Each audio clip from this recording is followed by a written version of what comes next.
Today, my topic of anatomy lecture is cartilage of larynx.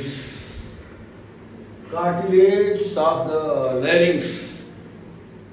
गज़ारीफ़ हंजरा, इसे गज़ारीफ़ हंजरा भी कहते हैं। गज़ारीफ़ जो है ये प्लूरल है और सिंगुलर को गज़रूफ़ कहते हैं। गैन ज़ाद रे वाफ़े गज़रूफ़। और हंजरा जो है ये हंजरा हे नून जीम रे और गोली है।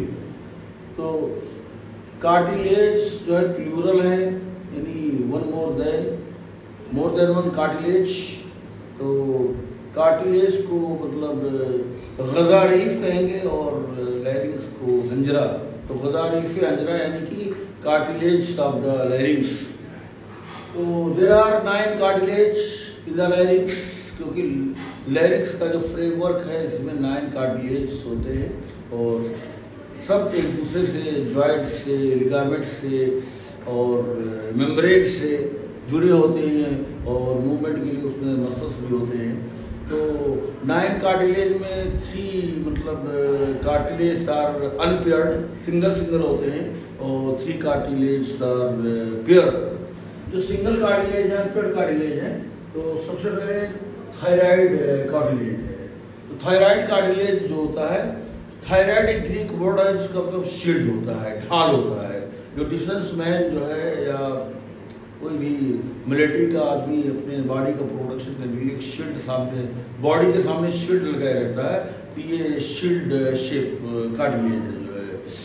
और दूसरा जो है कार्टिलेज क्रिकॉइड कार्टिलेज है। तो क्रिकॉइड कार्टिलेज भी मतलब क्रिकॉइड एक ग्रीक वर्ड है जिसका मतलब रिंग शेप, यानी कि अंगूठी के शक्ल का होता है। जो रिंग होता है, अंगूठी होती है, तो उसकी शक्ल में गोल छल्ला की तरह होता है, अंगूठी की तरह होता है, इसलिए इसका नाम क्रिकॉइड कार्टिलेज रखा गया है।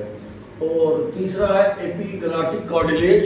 एपिग्लॉटिक कार्टिलेज जो है ये लीफ शेप होता है। लीफ मतलब पत्ती, जो पेड़ों की पत्तियां होती हैं जो है, तो लीफ शेप होता है जो है, इसलिए एपिग्लॉटिक नाम रखा गया on the basis of shape.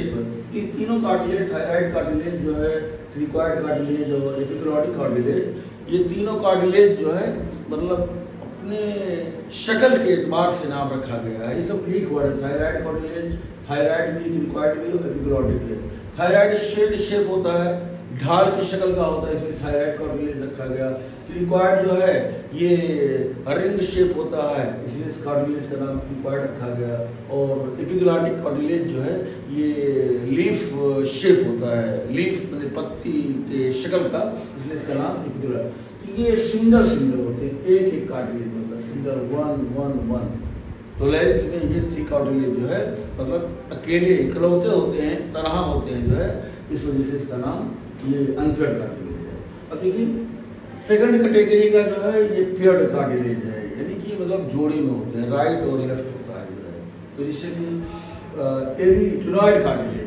तो एरिथ्रोइड कार्टिलेज जो है ये एरिथ्रोइड ग्रीक वर्ड है जिसका मतलब कप होता है, तो ये कप शेप प्यालानुमा होता है जो है। तो एरिथ्रोइड कार्टिलेज जो है ये प्याले की शक्ल का होता है, कप जिसमें हम चाय पीते हैं, तो इस वजह से इसका नाम एरिथ्रोइड कार्टिलेज। ये डबल होते हैं, एक राइट होता है और एक लेफ्ट होता है जो है।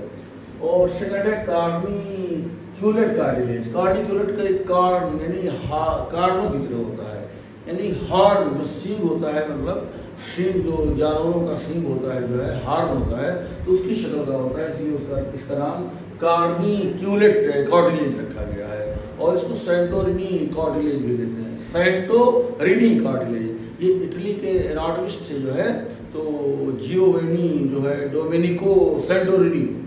तो इटली के एनाटॉमिस्ट थे जियोवेनी, GIVONNI, जियोवेनी डोमेनिको, DOMENICO, डोमेनिको। और सेंटोरिनी एक एनाटॉमिस्ट थे जो इटली के थे जो है, तो उन्होंने इस मतलब कार्टिलेज का ऑब्जर्वेशन किया था जो है, और डिस्कवर किया था और एक्सप्लेनेशन भी किया था। तो फर्स्ट ऑफ ऑल स्टडी जो है, तो जियोनी जो है सेंटोरिनी तो इन्होंने मतलब स्टडी किया था, तो इस कार्निक्यूलेट कार्टिलेज को, जो सील की तरह कार्टिलेज होता है, डबल होता है, जिसको सेंटोरिनी कार्टिलेज कहते हैं। और तीसरा जो है, जो प्लेट कार्टिलेज जो क्यूनिफॉर्म, क्यूनी का मतलब होता है क्यूनियस से बना है, तो ये भी ग्रीक वर्ड है। और क्यूनियस बने wedge shape, WEDGE, wedge shape. Wedge बने तिकोना, जैसे तिकोना कोई कील होता है, तो एक ट्रायंगुलर शेप कार्टिलेज है। ये यूनिफॉर्म कार्टिलेज का जो ऑब्जर्वेशन हुआ था, जो है स्टडी हुआ था, ये जर्मन के एनाटॉमिस्ट थे हेनरिच रिसबर्ग, WRIS रिसबर्ग। तो ये रिसबर्ग जो है जर्मनी के एनाटॉमिस्ट थे जो है, तो उन्होंने ऑब्जर्वेशन सबसे पहले किया था, इसलिए इस यूनिफॉर्म कार्टिलेज को रिसबर्ग कार्टिलेज भी कहते हैं, WRIS BERG। तो इनका पूरा नाम था हीनरिच, HEIN हीनरिच अगस्त, AUGUST अगस्त, और WRIS रिसबर्ग BERG। हीनरिच अगस्त रिसबर्ग ने जो है सबसे पहले ऑब्जर्वेशन किया था, इस वजह से इसका नाम जो है, ये मतलब जो यूनिफॉर्म कार्टिलेज है, इसका दूसरा नाम जो है रिसबर्ग कार्टिलेज है। ये सेंटोरिनी कार्टिलेज और ये रिसबर्ग कार्टिलेज। तो corniculate cartilage is known as Santorini cartilage because this cartilage was discovered by the Santorini, which is Italian anatomist, and cuneiform cartilage is known as Risberg cartilage because this was discovered by the Risberg, Heinrich August Risberg of German anatomist. So I want to discuss about the thyroid cartilage. Thyroid cartilage जो होता है, ये thyroid cartilage जो पहला cartilage होता है, thyroid cartilage, तो ये वी शेप, शील्ड शेप होता है, जो है ये ढाल की तरह। इसका जो शक्ल होता है, ये मतलब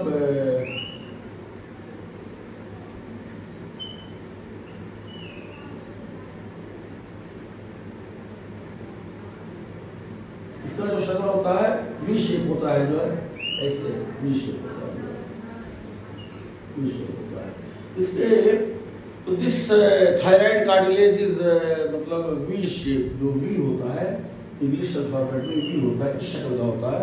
इसके दो लेमाइना होते हैं, एक राइट लेमाइना होता है और एक लेफ्ट लेमाइना। दो पत्तियां होती हैं ऐसे, एक राइट लेमाइना और एक लेफ्ट लेमाइना। तो राइट लेमाइना, लेफ्ट लेमाइना जो है, मतलब दोनों का each lamina is quadrangular in shape, चौकोर होता है। तो एक चौकोर का मतलब चार साइड होते हैं, तो ये ईच लेमाइना है इज क्वाड्रेंगुलर इन शेप। इसके चार बॉर्डर होते हैं, इंटीरियर बॉर्डर होता है, इंटीरियर बॉर्डर, पोस्टीरियर बॉर्डर और सुपीरियर बॉर्डर और इंफीरियर बॉर्डर, और दो सरफेस, इंटीरियर सरफेस और पोस्टीरियर सरफेस।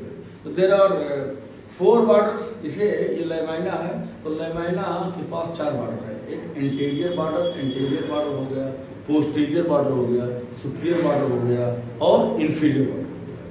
2 सरफेस होता है, एक आउटर सरफेस होता है और एक इनर सरफेस होता है। तो और दोनों लेमाइना जो होते हैं, दोनों का interior border close to each other. Both laminae मतलब close to each other at interior border. तो दोनों का इंटीरियर बॉर्डर जो होता है एक दूसरे के करीब होता है, और पोस्टीरियर बॉर्डर जो होता है वो दिस इज पोस्टीरियर बॉर्डर, तो एक दूसरे के दूर होता है। And posterior border of both laminae are far apart, एक दूसरे से दूर होता है। इंटीरियर बॉर्डर जो है अप्रोच करता है, और इंटीरियर बॉर्डर का जो है अपर पार्ट होता है, इंटीरियर बॉर्डर का जो अपर पार्ट होता है, ये वाला अपर पार्ट होता है, ये मतलब एक दूसरे से सेपरेट होता है। This is separate, upper part of the interior border of both laminae are separated from each other, but lower part of interior border are fused to each other. तो जो लोअर पार्ट है, anterior border का जो lower part होता है, ये वाला हिस्सा होता है, एक दूसरे में फ्यूज होता है जो है, और इस फ्यूजन से, इस मेटिंग से जो है एक उभार निकल आता है, सामने की तरफ एक उभार निकल आता है। इसको लैरिंजियल एमिनेंस कहते हैं, laryngeal prominence, laryngeal prominence, prominence, laryngeal prominence. इस लैरिंजियल प्रोमिनेंस को एडम्स एप्पल भी कहते हैं, एडम्स एप्पल भी कहते हैं, एप्पल। और ऊपर वाला जो दोनों लगाना का इंटीरियर बॉर्डर है वो एक दूसरे से सेपरेट है, तो इसको थायराइड नाच कहते हैं, थायराइड नाच कहते हैं, थायराइड नाच, थायराइड नाच। तो interior border of both laminae are close to each other, and upper part of the interior border of both lamina is separated and is known as the thyroid notch, but the lower part of the interior border of both lamina are fused to each other and forms the laryngeal prominence, which is also known as Adam's apples। और दोनों lamina mail के case में जो approaching हो रही है दोनों interior border की, तो ये एक एंगल होता है, एंगल एक 90 डिग्री एंगल पर जो है दोनों एक दूसरे से अप्रोच करते हैं। तो in the case of male लैरिंग्स, तो मेल के लैरिंग्स में जो है ये जो है जो इंटीरियर बॉर्डर है 90 डिग्री पर होता है जो है, लेकिन फीमेल के केस में ये जो इंटीरियर बॉर्डर होता है वो 120 डिग्री पर होता है।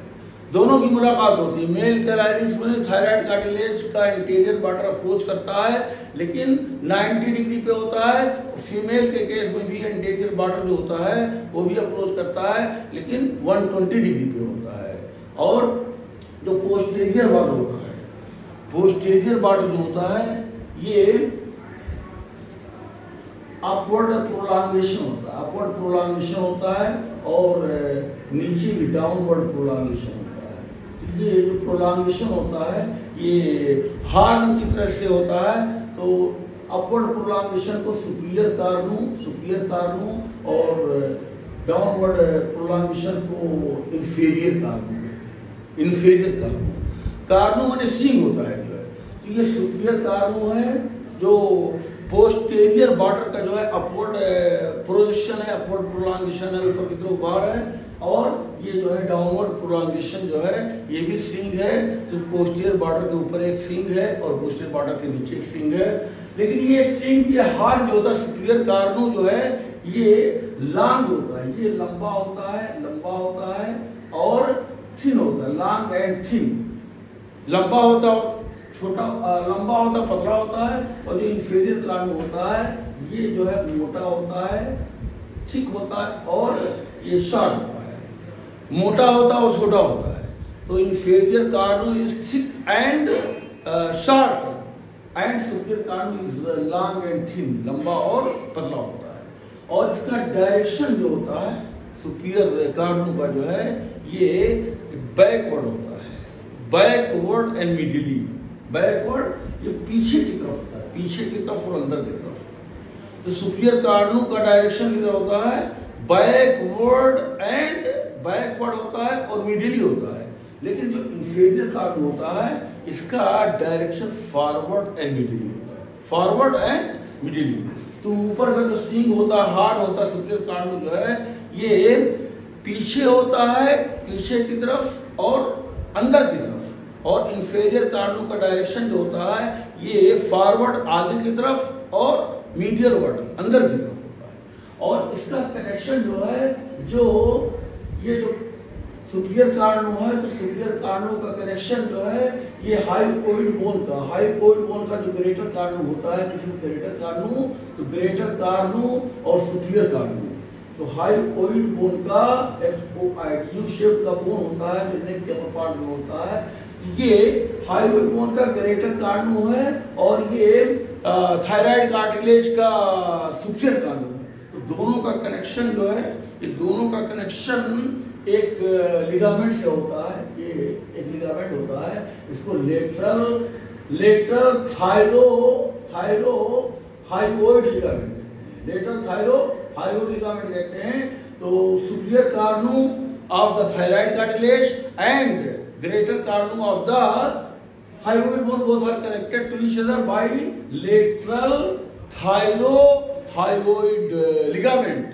और ये दोनों तरफ राइट लेटरल थायरोहायोइड लिगामेंट और इधर जो है left lateral थायरोहायोइड ligament.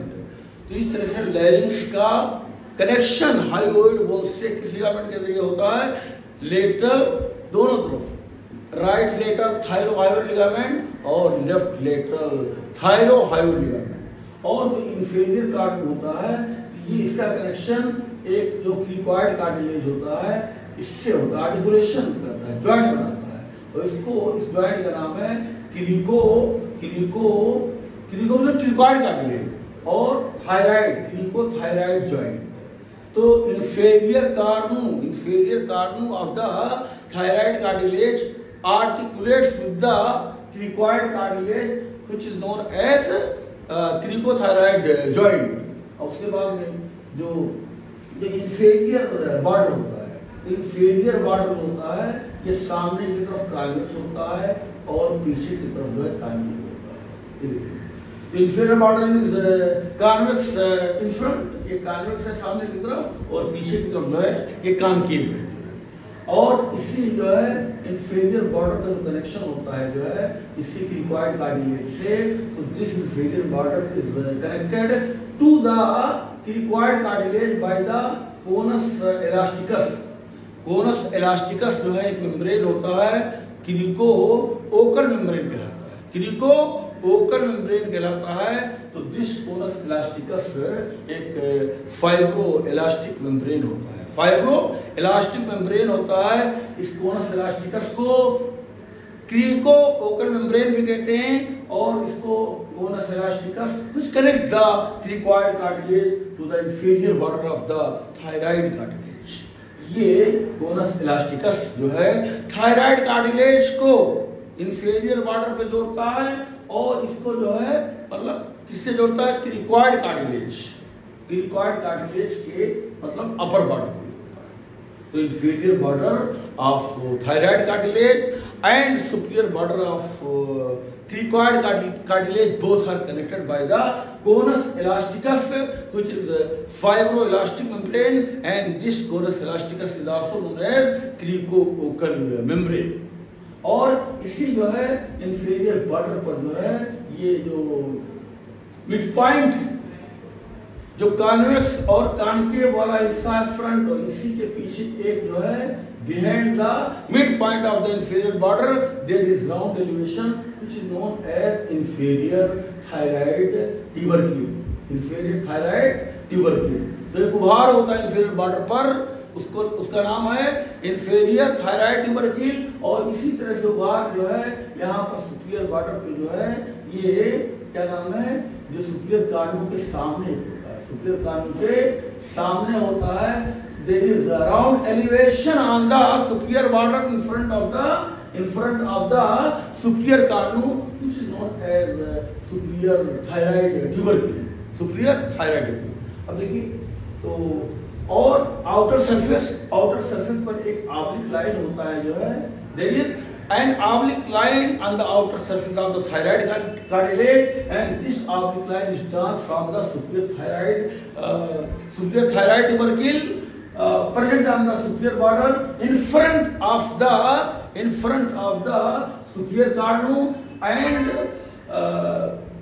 inferior thyroid tubercle which is present behind the midpoint of the inferior border of the thyroid cartilage। Both tubercle, superior thyroid tubercle and inferior thyroid both are drawn and we get the oblique line. Inferior inner surface is covered by mucous membrane.